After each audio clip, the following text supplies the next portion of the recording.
na isang kanta ko na binuo ko na I hope so na magiging byword na ito. Yan ang kanta ko po.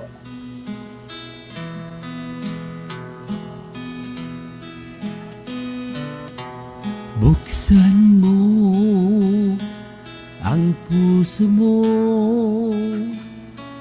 bayan ay may pag-asa pa. Susi ay baguhin lang, sistema ng hustisya,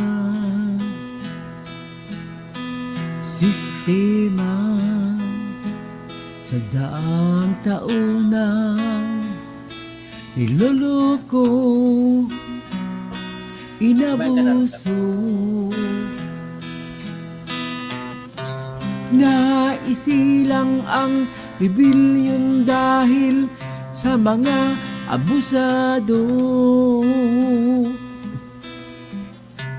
Nagalit ang mga Muslim dahil sa diskriminasyon. O Diyos ko,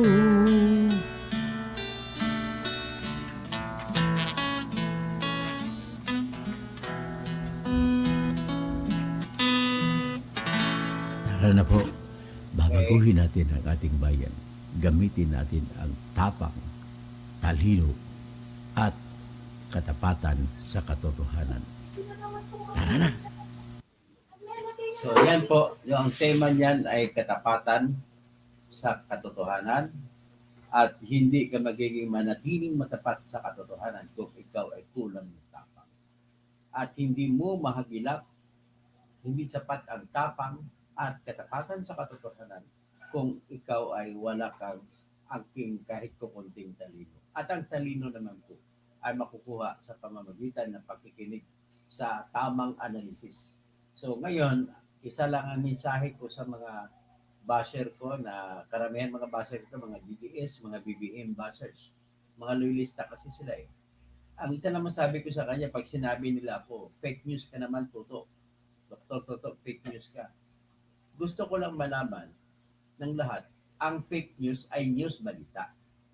Kung hindi totoo, fake news. Pero kung nagbibigay ako ng opinion, hindi po yan fake news, opinion po yan. So ang opinion, hindi pwede magiging fake. Kasi kani-kanyang opinion po tayo.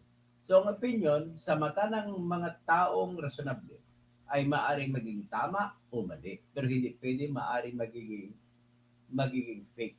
Okay? So ganun lamang. So ngayon, nais ko muna bigyan ito ng pansin kasi napakarami na pong humingi sa akin ng tulong kung paano maaristo ito si Hector Pantoliana. Hector Leao Pantoliana. Ang una, ito si Hector Pantoliana, ang malaking kwento sa buhay niya ay dati isa itong utusan no, nang namatay kong nasira po kaibigan, best friend na si Jerry Yap, na utusan lamang ito dati na sa loob ng casino na kukuha ng kape. Sam na utusan niya ng mga kaibigan niya, mga player. Bandang huli na master niya po yung panluloko at nakabuo siya ng diskarte na kunwari pinapalabas niya na sa loob ng casino po ay siya ay financier. Ibig sabihin financier, nagpapautang daw siya kung sa mga player na mga big time na player sa loob ng casino. So VIP. So kung magpapautang ka, ang balik ay babayaran siya at may patong pa ng porsyento na malaki. At base sa kanyang napapaniwala sa kanyang mga tao na guilt na kanya na naging biktima niya, pinapalabas niya na totoo. So sa mata ng mga taong na biktima niya, totoo na meron siyang negosyo sa loob ng casino na nagpapautang sa mga player at ang mga player na kung umutang ay nagbabayad ng kusa loob kung matapos na yung laro. Matalo man o manalo ang player na umutang.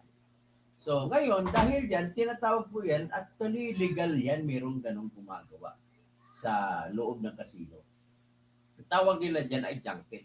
So, ang karamihan dyan nag-junket ay kung hindi Koreano, mga Chinese. yan maraming pera kasi.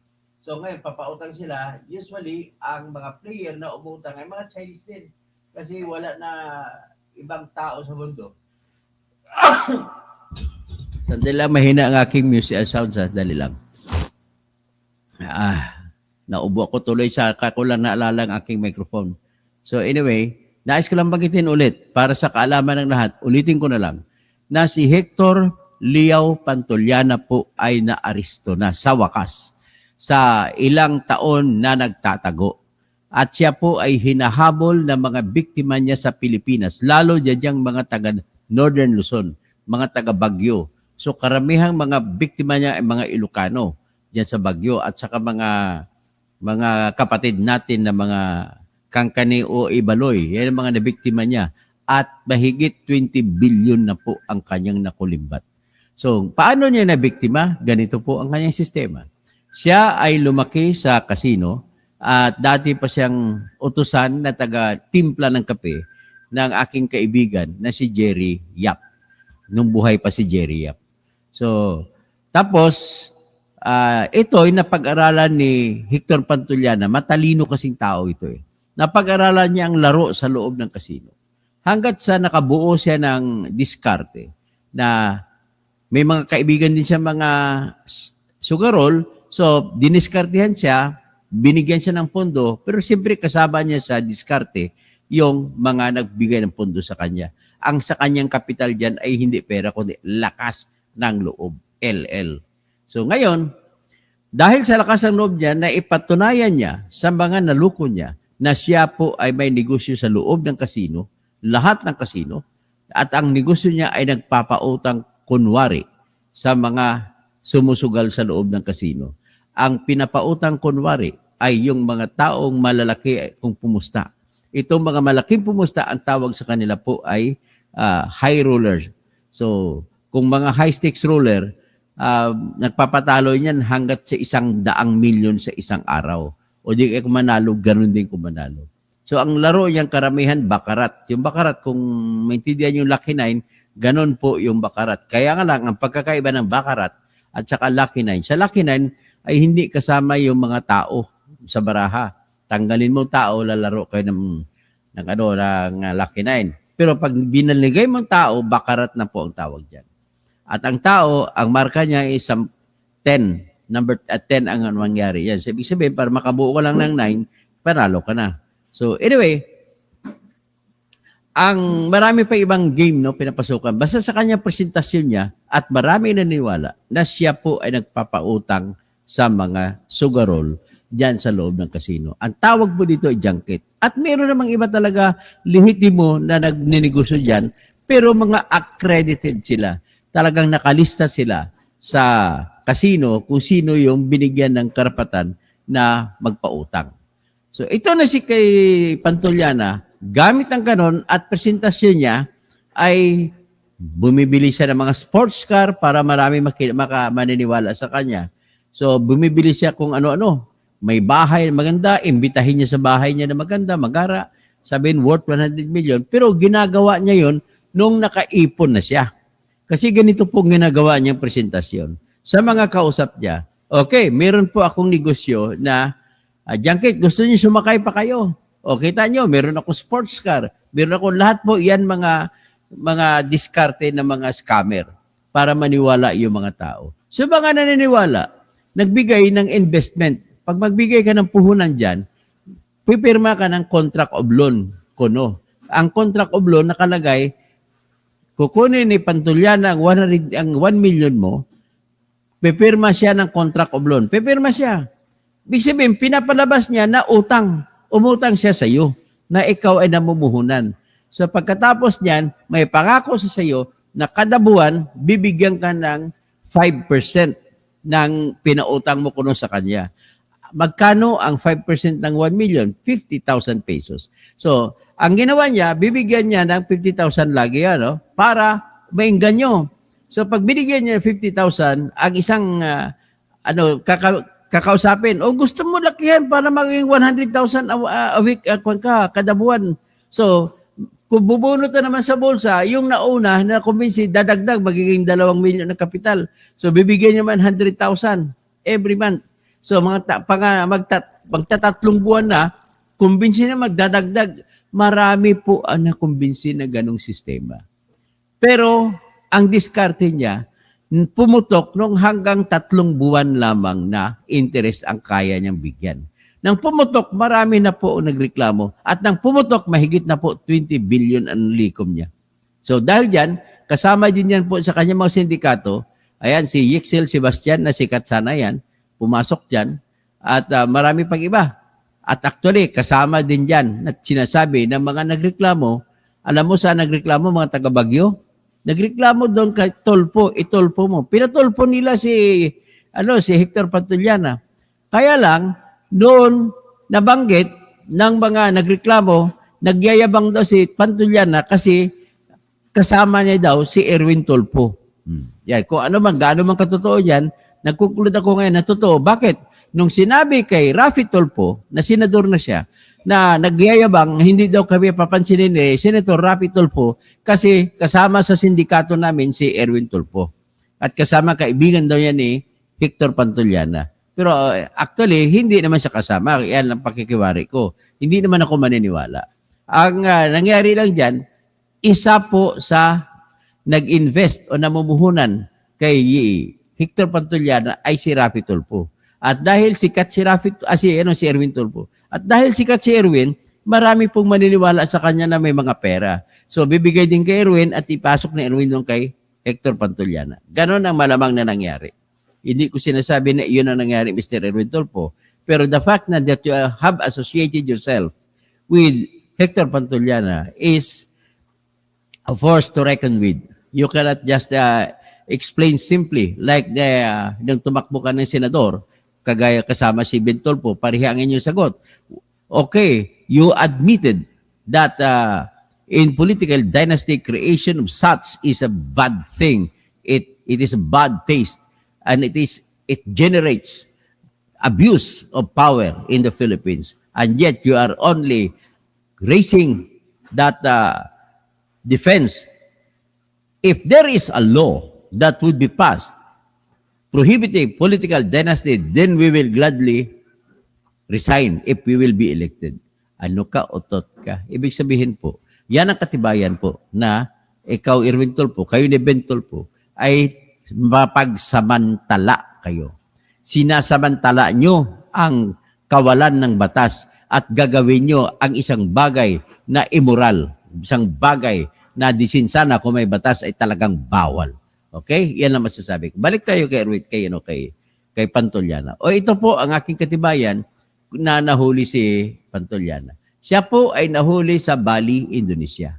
At ang dahilan ng pagkahuli niya ay hinuli siya. Magagaling talaga itong Indonesia. Una, si Alice Go ang hinuli.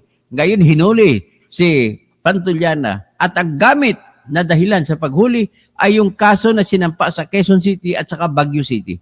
Ang mga kaso kaya mabubuhay ang dugo ng mga nagrereklamo diyan sa Baguio City at saka sa Quezon City.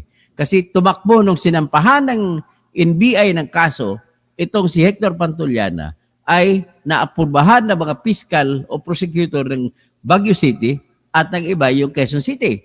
So nang inaprubahan, tumakas sa bansa si Hector Pantuliana. Mahigit 1 taon na pagtakas niya na hindi siya nahuli. At yung kanyang kasama na si Yixel Sebastian ay tumakas na rin at hanggang ngayon ay hindi pa bumalik. Nagtuturuan sila kung sino may kasalanan.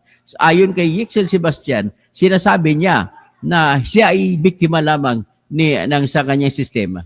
Okay? So ito, tingnan niyo ngayon yung katibayan na nasa loob na naghimas-rihas na si Hector Pantuliana. So ito.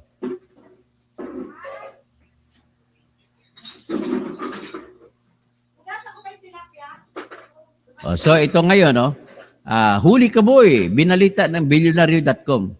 Huli ka boy, fugitive casino scam ringleader. Hector Pantuliana captured in Bali. Ayan siya, tingnan nyo. Ayan siya. Ayan siya, naghimas-rihas na. Tingnan natin.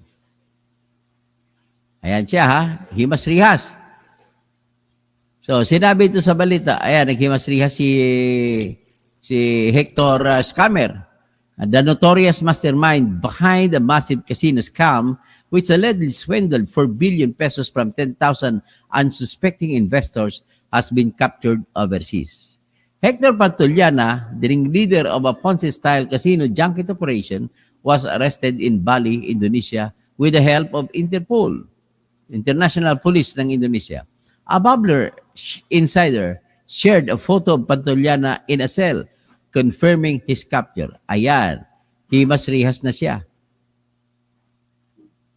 Pantoliana, along with his associates, nakatapak na siya ng pao, wala na yung kanyang mga magarang damit, was indicted earlier this year in Quezon and Baguio for estafa.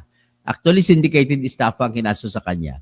Non-bailable yan. So kung dadalhin na siya sa Pilipinas, at least babubunyi na naman ngayon ang mga Pilipino na kagaya kay Alice Go, nahuli. Ito ngayon si Pantoliana. So hulihin din dapat yan yung dalawang anak ni Ted Ito na scammer din, na magkakambal. Yan ang mga father of all scams. Yan ang boss ni Hector Pantoliana. Doon siya natuto kung paano mag-scam. Yung dalawang magkakapatid o magkakambal na si Ito Brothers ay nasentensyahan na po sila ng reclusion perpetua. Pero hindi sila mahuli-huli kasi nasa labas ng bansa. Kaya hinihiling ko po sa pamunuan ng Department of Justice at saka kay Bongbong Marcos, gamitin niyo na po yung connection niyo sa Interpol at ipahagilap ang balita po namin. Nandyan kung wala sa Indonesia, nandun siya sa Singapore. Okay, Pantoliana along with his associates was indicted earlier this year in Quezon and Baguio for syndicated estafa. In June, the Securities and Exchange Commission filed a criminal complaint against Pantoliana along with his companies, Philippine National Sports League, Horizon Players Club, and Team Z for violations of the Securities Regulation Code and the Anti-Money Laundering Act. So may anti-money laundering siya. Pantoliana's scheme allegedly involved soliciting investments through loan contracts, promising returns of 60% to 111% annually. So, paano naging 60%? Kasi 5% monthly, so there are 12 months in 1 year. So, 12 months times 5, that is 60%. So, ganun nangyayari, ginagawa niya. With capital and profits guaranteed by post-dated checks. So, the arrest marks a major breakthrough in a case that has left thousands of victims kneeling. So, ito na ngayon. Kayong mga nabiktima ni Hector Pantoliana, mabubuhay na kayo ngayon. Actually, lumawak na itong sindikato ni Hector Pantoliana na may isa akong kaibigan, hindi ko nang banggitin ang pangalan, at siya ay biktima rin ng mga grupo ni Hector Pantoliana nandun sa General Santos City. So, ibig sabihin, napakalawak, nationwide itong ginagawa niya. At sa tindi ng pangangailangan, yung tindi ng kagustuhan ng karamihang Pilipino na magkaroon ng katuparan ang kanilang pangarap sa buhay. Yung kunting perang inipon nila mula sa abroad bilang OFW ay sinugal dito sa investment scam ni Hector Pantoliana. At kita mo, mauwi na lamang sila, nawawala na sila ng pera. So yan po ang nangyari dyan. So ngayon, if we were to be strict, gusto ko lang ipakita sa inyo ang isang programa ni Idol Rapi Tulfo na kung saan ay kinausap niya yung mga biktima ng scam ni Hector Pantoliana, at kung saan ay binabanggit ng mga biktima ang pangalan ng kanyang kapatid na si Erwin Tulfo. So ito po 'yon.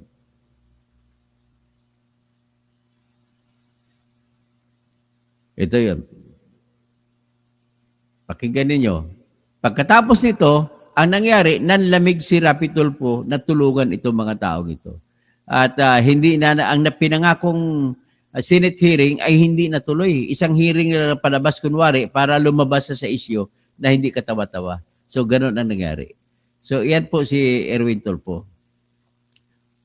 Ipi-play natin ang sinabi ng mga nagreklamo sa kanya, humingi ng tulong sa kanya. Pero nung binanggit ang pangalan ni Erwin, nanlamig dyan si Rapi Tulfo. Pakinggan niyo. Sabi sa amin, hindi daw po sila maniwalang tutulungan niyo po kami kasi sabi po nila, si Sir Erwin Tulfo daw po nagpasok din daw po sa Team Pasig. Kaya piniflex lang po nila na hindi daw po kami matutulungan ng office po ninyo dahil kasama daw po ni Sir Pantoliana si Sir Erwin Tulfo na investor din. Ma'am, Okay, tingnan natin ang sagot ni Rapi Tulfo dyan. ang scammer, lahat ng pananalita gagamitin nila para ma-confuse kayo, para matakot kayo, para ma-discourage kayo. Ganun po yung mga scammer. They'll do everything na para Yes, to Senator. protect themselves. Okay? At nakita niyo naman po kung paano ho kayo magtrabaho. Pagdating mo ng November, pagbalik namin sa recess, ito po yung unang-unang kasong tatalakay namin at magkakaroon po talaga ng hearing sa Senado come what may. Salamat po. Okay ha? So yan ang pinangako ni Erwin Tulfo. Ang tanong, nangyari ba yon? Wala. Hindi po nangyari yung hearing na yon. So ganun po katindi yung si Rapi Tulfo. Ha? Ibig sabihin, scammer mga Tulfo brothers. Bakit kayo maniwala dyan? Papayag ba kayo na may T3 sa Senado? Ang T3 pwede sa radyo. Pero sa Senado, hindi pwede. No pwede. Ha? Yan ang mga masasabi ko. So ngayon, dais ko rin lang ipapakita rin sa inyo yung pinagmulan ng pagka-aresto nila. Ito po yun na kumaso ang sa Securities and Exchange Commission. Ipakita ko lang po ang yung utos ng SEC. Okay, ito yung utos ng SEC. Securities and Exchange Commission. At ito rin isa sa nagsampa ng kaso. Securities and Exchange Commission. Okay? So, yan. Nakikita nyo na ba? Okay, yan. Palakihin ko lang para makita nyo. Cease and desist order. Hector Pantoliana, in the matter of Hector Pantoliana, Zeus Leao Pantoliana, Raymond Laksamana Galang, Quarry Quing, and Erwin L. Bangalan et al. So, yan. So, yan ang nangyari. Okay, so, pangalan dyan, unang-una Horizon Players at Club, Philippine National Sports League, Team Z, Hector Pantoliana, Zeus Leao Pantoliana, Raymond Monsky Laksamana Galang. So, yan muna ang ipakita ko sa inyo. Yan po ang pinagmulan na kung bakit nakakitaan sila ng Securities and Exchange Commission na panluloko na nagbebenta kayo, nangunguha kayo, nangangalap kayo ng pundo. Bawal po yan. Kailangan muna, magpaalam muna kayo sa Securities and Exchange Commission kung meron man sa inyo rito nakikinig sa akin na may balak na mangalap ng pundo para ikapital sa kung anumang negosyo, kailangan muna po humingi kayo ng permiso sa Securities and Exchange Commission para legit kayo. Okay? Yan lang po ang payo ko dyan. Tapos, dito, dahil dito, no, ang nangyari dyan, siguro maganda dito, ito, papakita ko lang sa inyo, yung katibayan na kumaso na ang Baguio City na prosecutor's office, laban dyan. Tingnan natin, ha. Meron ako ipapalabas, pero kailangan sa sarili kong ito muna, palabas muna natin yung pruweba na kinasuhan sila ng Baguio City Prosecutor's Office. Para malasasabi ninyo na hindi po ako gumagawa ng kwento dito. So, ayan po, Baguio City. Baguio City Prosecutor's Office file 4.5 billion casino scam case versus Team Z. So, yung Team Z yan ang mga team ni Pantoliana. So, basahin natin sandali. The Baguio City Prosecutor's Office recommended filing syndicated estafa charges, a non-bailable offense against leaders and members of the alleged casino junket scam group known as Team Z, who reportedly defrauded 10,000 investors and absconded with over 4.5 billion pesos. So, ibig sabihin, nakikita mo, hindi lamang sa loob ng gobyerno ang nakawan. Sa labas ng gobyerno, meron din. At ang mga biktima, direkta mismo yung mga tao. So, facing charges are Hector Aldwin Leao Pantoliana, Hubert Aldwin Leao Pantoliana, Virginio Martin Arieta Kasupanan, Hazin Carion Humilde, and Jerry Cuapinco, and others. Operatives of National Bureau of Investigation, Cordillera Administrative Region initiated an investigation into Team Z after around 300 investors lodged complaints alleging that the promised payouts never materialized. Investigations revealed that Team Z lacks authorization or licensing to operate as a casino junket group and does not have existing business. Alam mo kung meron ng lisensya ito, mula sa casino at mula sa BIR at mula sa PAGCOR at saka siyempre sa BIR dapat mabigyan sila ng authority ay hindi na sana ito matatawag na scammer. Pero dahil wala silang lisensya, nangangarap ng pondo, marami pa ring gullible, madaling lukuhin ng mga Pilipino. Kaya kinakapitalize nila po yan. So TMZ modus operandi involves enticing the public to invest with a promise of 5% monthly income. At kung ilalak-in pa sa loob ng isang taon, kung isang taon times 12, that is 60%. So anong 60% kung 1 million? That is equivalent 600,000. So kung totoo yan, yung puhunan mo na 1 million, pagtapos ng taon ay magiging 1,600,000 dapat. Ganun po dapat ang magiging, kung totoo yan. Unang-una, hindi naging totoo dahil hindi natupad. Pangalawa, hindi naging totoo dahil wala po silang tinatawag na lisensya.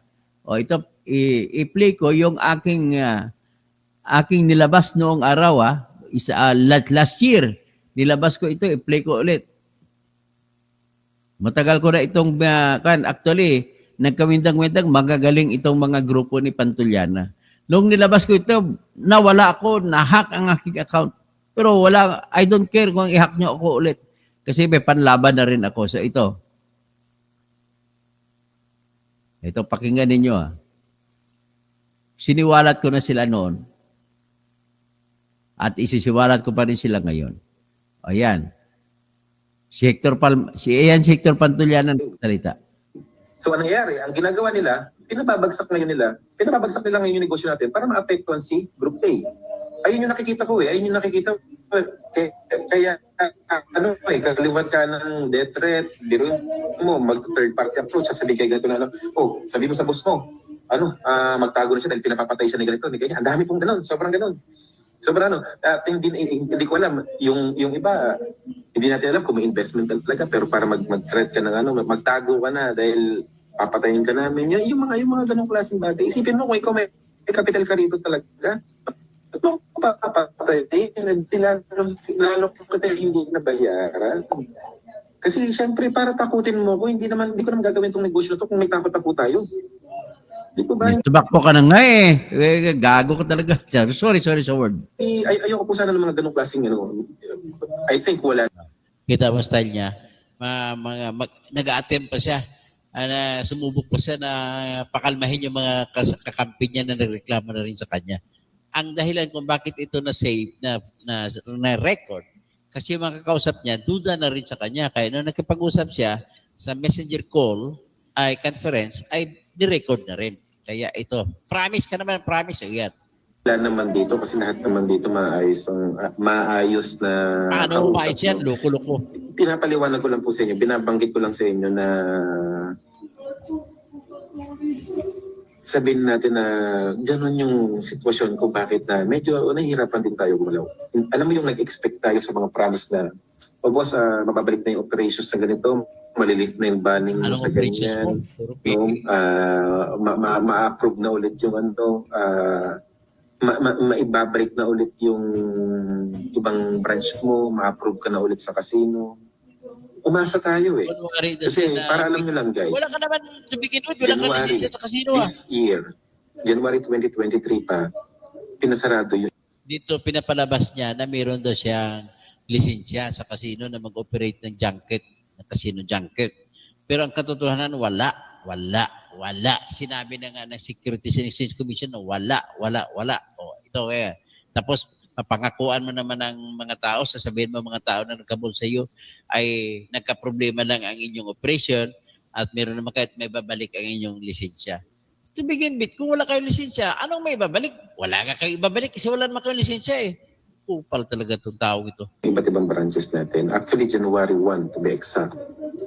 Pinasarado yung ilang branches. So, that time, nahirap. Pinasarado ang ilang branch. Anong mga branch? Hindi mo sasabihin. Anong branch? Okada? Anong branch? Soler? Anong branch? City of Dreams? World Resorts World? At saka yung sa casino sa Pampanga? At saka sa Cebu? Ayan. Hapan na po talaga tayo. But still, ano pa natin, pinipilit pa natin na makarecover, matuloy-tuloy yung mga interest natin. Sorry, nagbabasa ako ng mga messages. So, ito merong isa, magdadagdag. Kapag ganito, magdagdag pa ako pang sabaw. Ayan, tulad yan, it's no-brainer, ibang group ng junket yun. Totoo po yun, malamang ganun po yun. Kasi meron nga pong General S, no? General ganyan. Sabi ko nga sa inyo, ayoko na mag-mention ng names. No? Pero merong General S na nagtayo rin ng ganito, na tumatanggap ng investment, na I think isa sa mga gumagawa niya na pumupunta sa different agencies para ireklamo. So, dito, pilit niyang pinapalabas na meron din gumawa ng diskarte kagaya niya, may generals. Actually, sa totoo lang, maraming generals na nag-invest sa kanya. Marami rin opisyal sa NBI nag-invest sa kanya kaya hindi siya makagad-agad nakakasuhan. Yan po. Ang katotohanan ay sinasabi ng mga ito na isa si Erwin Tulfo na nakipag-diskartihan dyan. Mga 100 million daw ang puhunan ni Erwin Tulfo dyan. Hindi yan katwiran kung may ibang general na kumupya sa negosyo mo. Tumigil ka na dyan at magpahuli ka na. Tumakbo na nga kayo ni Yexel Sebastian. Umalis na kayo, pati yung si Mikey Agustin. Mga tao mo rin yan. Sa boss mo, magtago na siya dahil pinapapatay siya ni ganito, ni ganyan. Ang dami pong ganun, sobrang ganun. Sobrang hindi ko alam. Yung iba, hindi natin alam kung may investment talaga, pero para mag-threat ka ng magtago ka na dahil papatayin ka na. Bakit ka tumakbo? Wala ka na sa Pilipinas. Kung wala kang kasalanan, para ka rin para ka rin sa yung yung mga si Harry Roque, si Alice Go. Namin yung mga ganung klaseng bagay. Isipin mo kung ikaw may capital ka rito talaga. At mo papapatay, lalo kita hindi nabayaran. Kasi syempre para takutin mo ko, hindi ko naman gagawin tong negosyo na to kung may takot pa po tayo. Tumakbo ka na nga eh. Mga ganung klaseng I think wala naman dito kasi lahat naman dito maayos.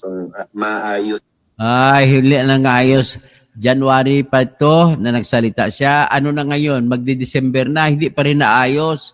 Makita kita, sarap mo suntukin sa totoo lang eh. Dami mong Pilipino pinahirapan, pinaiyak mo mga hard-earned money na mga sinugal nila sa iyong dapat ibalik mo yon. Ha? Wala katarantaduhan yung ginagawa nila. Kausap, pinapaliwanag ko lang po sa inyo, binabanggit ko lang sa inyo na sabihin natin na gano'n yung sitwasyon ko bakit na medyo nahihirapan din tayo gumalaw. Alam mo yung nag-expect tayo sa mga promise na boss, mababalik na yung operations sa ganito, malilift na yung banning mo sa ganyan, ma-approve na ulit yung binandaw siya sa mga kasino. Maibabalik na ulit yung ibang branch mo, ma-approve ka na ulit sa casino. Umasa tayo Kasi para alam nyo lang guys.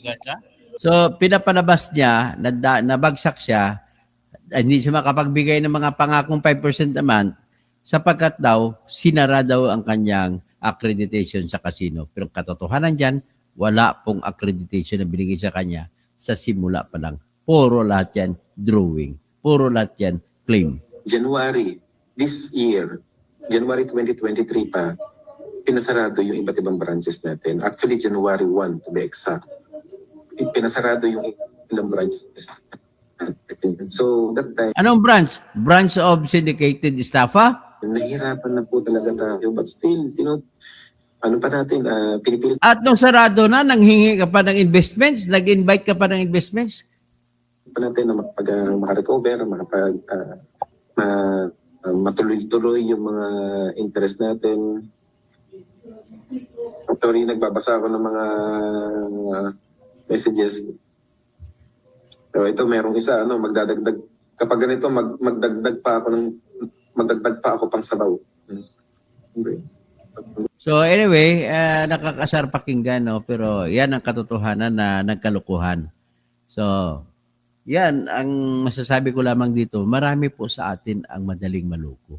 Sa nakikita nilang kunting kining lamang ng isang bagay, akala nyo ginto, yun pala'y tanso.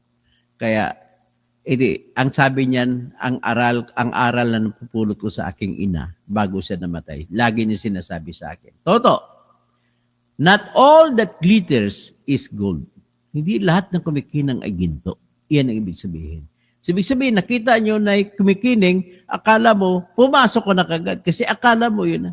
Kaya, iingat po. Kung kinakailangan, bukas po ako kung merong lalapit sa inyo dyan sa nakikinig sa akin na mag-alok ng kahit ano, mahilig kayo na, style ngayon yan, merong kunwari, galing Facebook, ikaw magpa-verify ka para ang iyong account ay hindi ma-hack. Meron ako niyan, isang araw, tiningnan ko, sinuri ko, nako, hindi pala ito galing sa Facebook. Inaalok ako na ma-verify yung Facebook account ko at gusto ko sana. Kaya lang, pinag-aralan ko, nakita ko hindi Facebook nang galing. Kaya merong iba, kunwari, nang galing sa GCash. Oy, ito, ang GCash mo ay hindi na magagamit, masususpende. Kailangan, lagyan mo na i-verify mo ang iyong GCash. Kapag sinunod mo yon at mag-verify ka, mapipilitan ka ngayon na ibibigay mo ang pang-sikreto sa pagkatao mo. Ibibigay mo kung kailan ka pinanganak. Ibibigay mo lahat. Kasi dyan ang kukunin nila. Kung makuha nila lahat ng informasyon sa iyo, gagamitin nila ngayon ang account mo sa GCash. Sabihin nila, forget password. Pag sinabi forget password, tatanong ngayon itong account na to sa forget password kung ano ang birthday mo, o kuha na, pasok na. Pero kung minsan, ang style ng GCash para ma-safety at saka BDO, BPI, PNB, lahat ng bangko, may style din sila. Kailangan, hindi lamang yan ang hinihingi na number. Kailangan, ang code ay iti-text sa number na yon para ang iniisip ng bangko, kapag tinext sa iyong cellphone number, ang tinatag na one-time password, ay hindi na mapupunta sa iba. No, nagkamali kayo kasi marami ako nakitang na biktima ng phishing expedition na phishing PHISING. May tatawag sa iyo kunwari. Pag tumawag, sumagot ka at biglang namatay, kinuha lang yung number mo. So ngayon, pag kinuha number mo, alam ang detalye mo.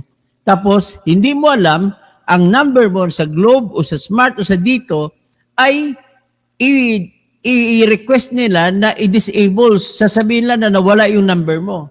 So kung nawala yung number mo, ang gagawin nila, pupunta sila sa pinakamalapit na mall, may bitbit na sila na ID mo. Ibig sabihin, talagang nakasadya na yayariin ka. Pagdating doon, kukuha sila ng bagong SIM card sa Smart, sa Globe o sa dito, na wala kasi na ang aking cellphone, kaya andun ang aking, kaya ito po ngayon. So napakilala siya na ikaw yun. So pagkatapos pag makakuha ng bagong SIM card, gagamitin ngayon yun. Ipasak sa cellphone nila at gagawin ulit ang iyong bank account kung million man ang laman at sabihin lang forget password at magbibigay ngayon ng password dun sa bagong sa cellphone. Akala mo, cellphone mo ay gumagana pa rin. Hindi mo alam, disabled na. So, wala kang kamalay-malay na napunta na pala sa ibang number mo, cellphone, ginagamit na ng iba, at kung mabigay ng one-time password, na one-time ngayon ang billion mo. Yan po ang mga nangyayari sa GCash. Kaya kung ako tanungin mo, may pagkakamali din talaga si Pokwang kung bakit nawalan siya ng 80,000 pesos pang sweldo niya sa mga tao niya. Na maraming nawalan. Ako po, naging biktima ako, 40,000 pesos. Sa, kunwari, Shopee, ha? Ganito, kunwari credit card, may tumawag sa akin. Ito naman ako, ignorante, binigay ko naman ang number sa likod ng credit card ko, yung tinatag na CVC number. Nung binigay ko, huli ko na nalaman. Iyon pala, nabiktima ako, kaya na-i-order na sa Shopee. So 40,000 pesos na wala sa akin. Nagreklamo ako sa video, sinagot lamang ako ng video, sir, kayo po may hawak ng iyong account, kayo may hawak ng iyong cellphone number, at kayo po ang nagkamali. Hindi po pwede magbabayad ang video dyan. So, ganun po nangyari. So, pangalawang beses na ginawa, nasa ospital ang nanay ko, nasa ICU, at araw-araw kailangan ko na bukas ang aking account para anytime, pag magsabi ang doktor, bili ka ng gamot ganito, bili ka ng ganito, lahat-lahat, ay ready dapat ang account ko. So, may natanggap akong message sa aking cellphone na nagsasabi, you have to verify your video account, else it will be suspended. So, takot na suspended, binirify ko naman, sinunod kong instruction. At nang sinunod kong instruction, naku, ubos, zero balance ang video account ko. So ganun po nangyari. Sinishare ko lamang sa inyo ang aking experience na para hindi rin kayo magiging biktima. Kaya beware, mas maganda pa huwag kayong sumagot. Yung mga ganon, kailangan mag-enter ka na ng account mo, kailangan i-verify na natin para hindi masuspindi ang account mo. Kung Facebook o kung Yahoo o kung email, huwag din kayo magbigay kasi kagaya sa akin, ang aking PayPal account nakakonect sa Yahoo ko. Kung ibigay kong password ko, di ang PayPal account ko, makukuha lahat ng pera ko sa PayPal. At kung ibigay ko naman ang cellphone number ko, ganun mangyari din, ganun po ang tinatawag, ganun po mga scamming ang ginagawa po ng mga pogo-pogo kunwari. Ha? So, yan lang po ang aking masasabi sa ngayon. Saan ba yun? Saan ba yung...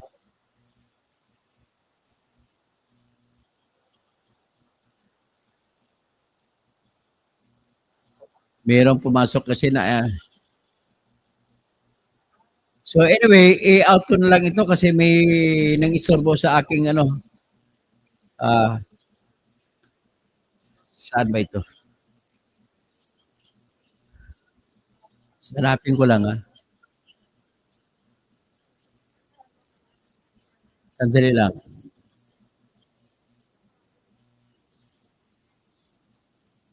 Ayan, si Romualdez na, scammer din yan. Ayan, scammer kasi yung mga putsang. Alam mo, ini-scam, ang pinakamalaking scammer sa Pilipinas sa ngayon, alam mo sino? Si Martin Romualdez. Si Martin Romualdez po ang pinakamalaking scammer dito sa Pilipinas sa ngayon.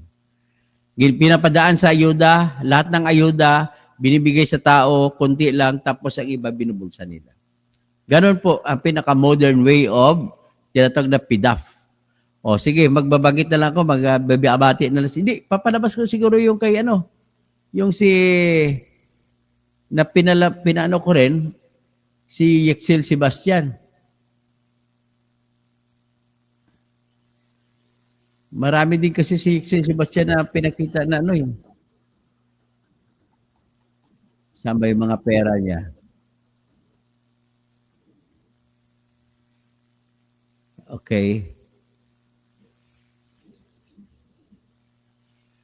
So anyway, hindi ko muna Ang isa kasi sa kasama ni Hector Pantuliano sa scam niya ay si Yexel Sebastian.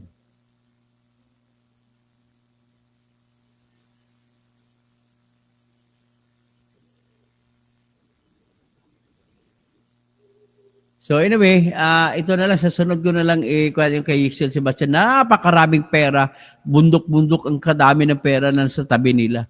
Yun po ang nakikita ko doon. So, Bobby Angkok, Randy Guruspi, salamat po, iboboto nyo kami.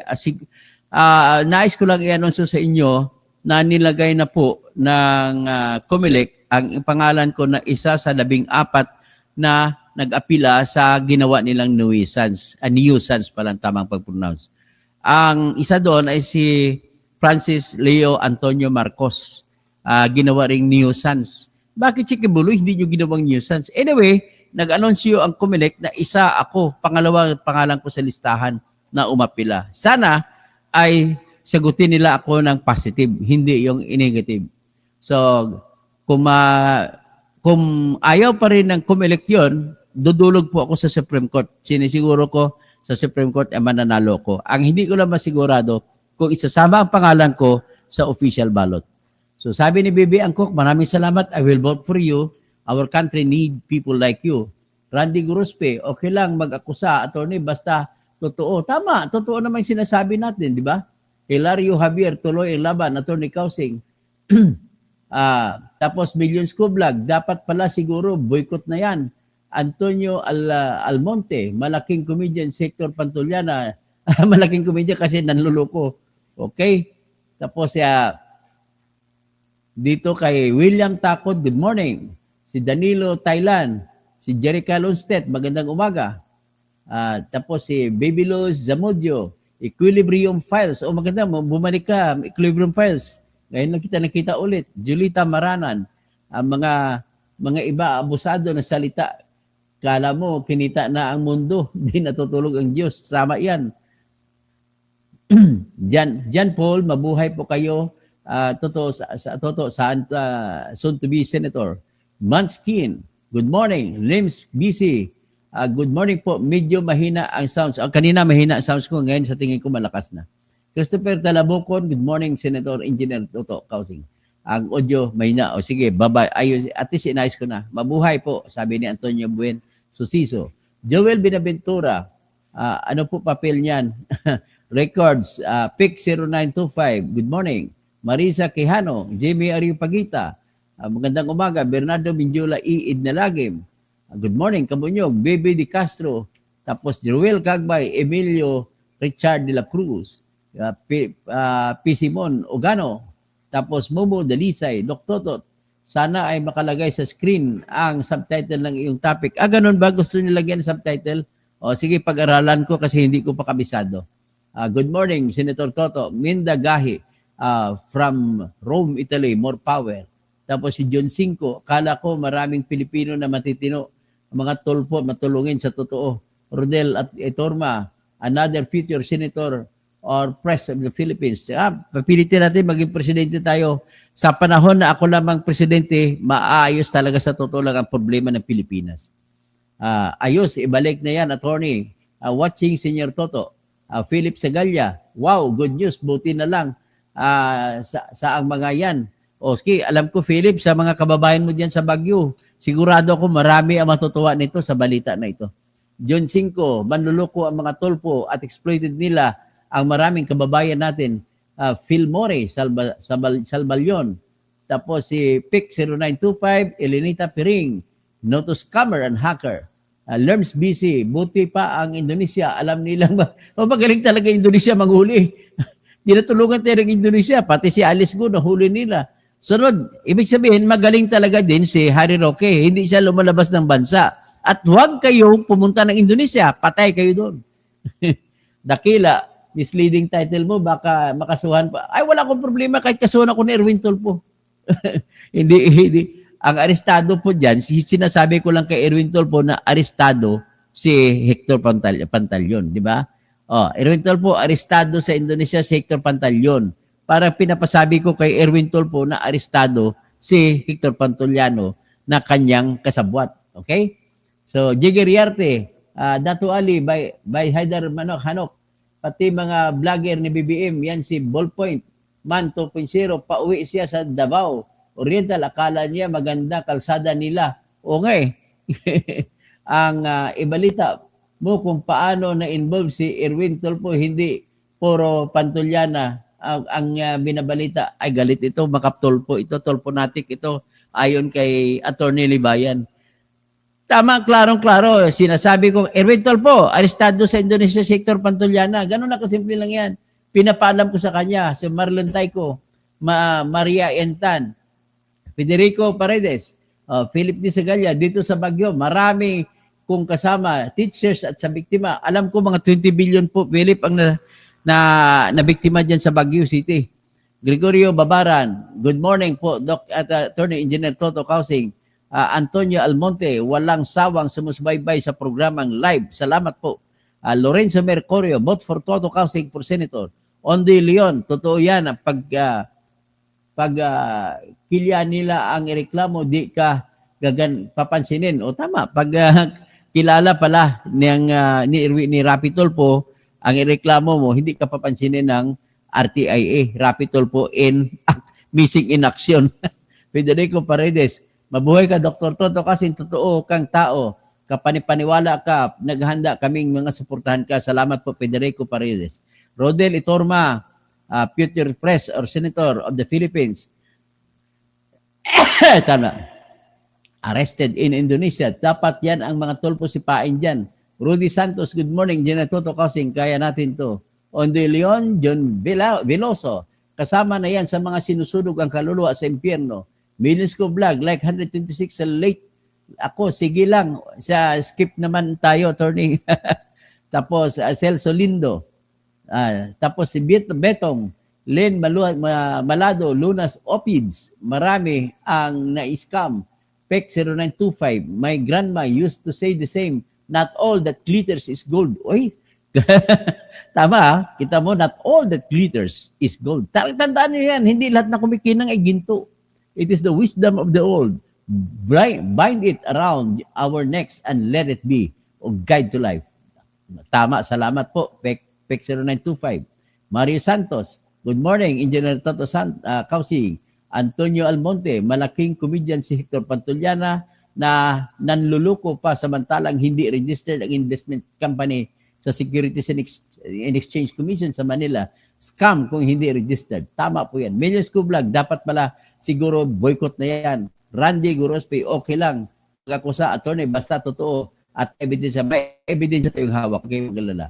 Baby Angkok, I will vote for you and our country needs you. Salamat po. Hilario Javier, tuloy laban. Merjan Destresa, kailangan mananalo ang ating attorney, Kausing sa pagkasenador. Salamat po. Lenny G. De Leon, engineer, ang hina ng signal mo kanina. O, kanina pa yun. Randy Grospe, tanong ko lang po, attorney, ano po ba ang masasabi niyo sa confidential fund po ni BP? Ay, confidential fund, it was stolen in confidence. It is now in the pockets of Sara Duterte. Ganun lang kasimple masabi ko. Sana po makasama ka, manaig ang tama. People like you, Attorney Kausing, need naming mahirap. Indolo ko na, tapos Evelyn Pedrera, tapos Agustina Morales, tapos Jiggy Riarte, George Erwin Garcia, Baboy sa Comelec, Romel Bingson, present but late. Good morning po, Romel, Arili Arribas, Jasmine Celso, Jessina Arbe, Romel B. Fabrigas, PEC 0925, Injula Cuna, Jack, Dr. Engineer Toto kasi mga kapatid at kamag-anak ko sa Manila at Masbate. Salamat po. Kuya Koy, Dr. Engineer Toto, balita ko mag-apply na sina Bong at Jinggoy sa DepEd dahil madali makakurakot. Jack, tapos Nicolas Manas, Jack, Dynasty at sakit na lipunan. So ito po si Rogelio Kakatapado. Please lang this is not a joke. This is a big fight for all of us.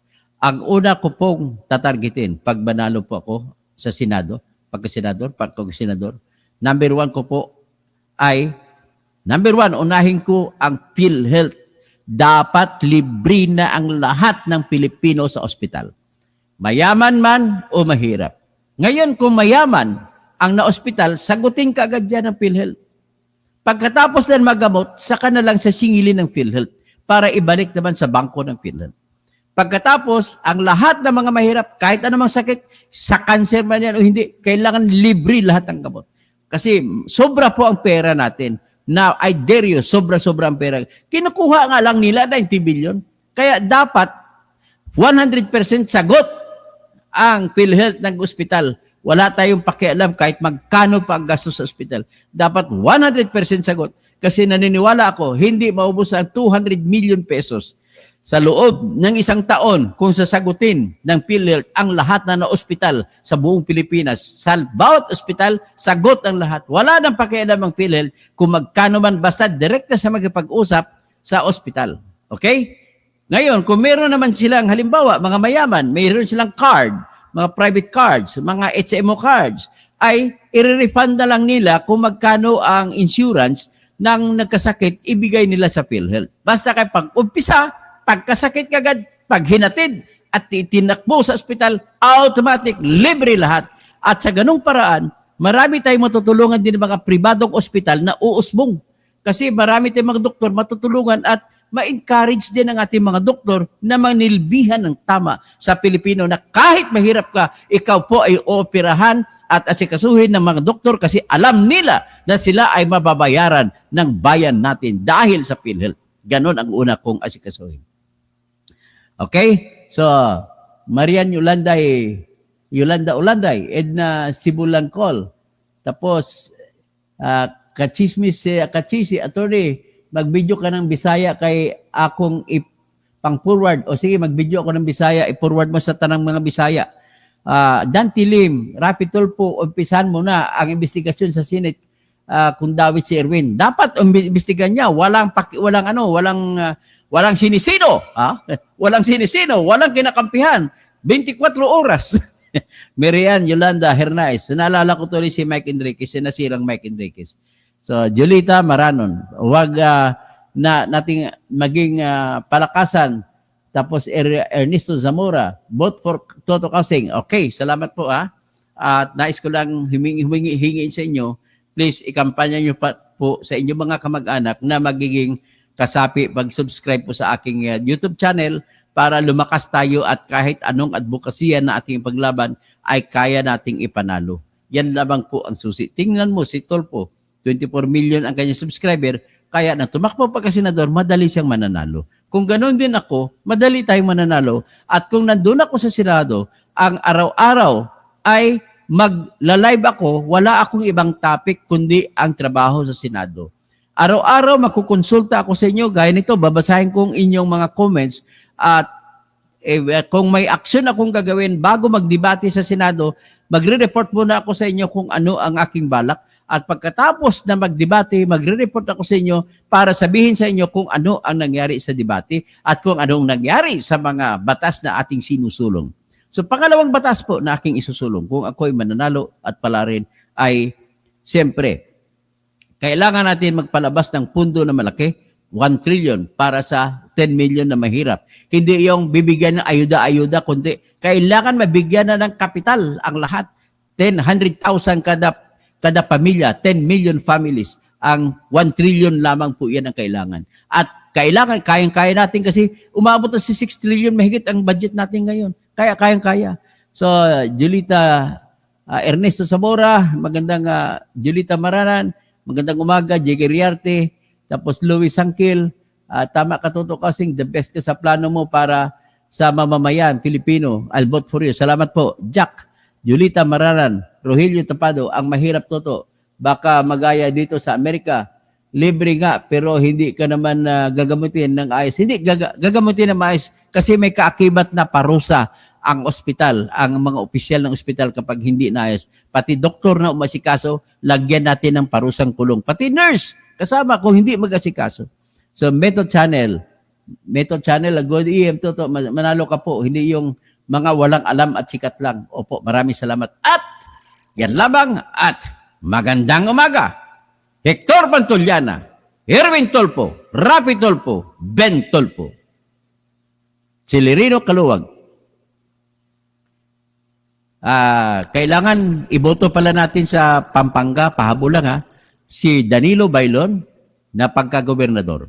At saka si Among Ed Padlillo pagka-vice-gobernador. At saka iboto nyo pa rin uli si Mayor Kaluwag sa San Fernando, Pampanga. Kasi bakit ang dami ng patayan dyan sa San Fernando? Ibig sabihin, aagawin na ni Bong Pineda ang San Fernando sa kay Mayor Kaluwag. Ayan, si Lerino Kaluwag, sinasabi ko lang katotohanan. Injulo ko na, Aldrin Goho, Roger Buri,